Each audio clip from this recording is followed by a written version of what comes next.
fire. We can talk about the literal physical fire where you burn just a couple feet down.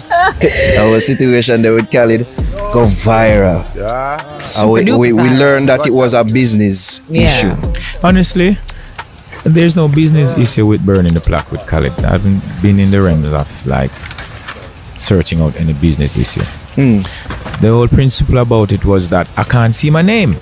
With this miniature font, I can't see my name, and it was my name that you love so much that had brought you to that stage. So why I can't see my name? My name represents Jamaica. It's just that it's spelled Sizzla. It's still Jamaica. Sizzla is still Jamaica. Jamaica is Sizzla. So why is it your name so big and I can't see my name? I'm gonna have problem with my people. My people are gonna say it was that name, the little name, that got you the big name. Do you guys think DJ Khaled should have paid Sizzla more respect? Or is Khaled just a culture vulture?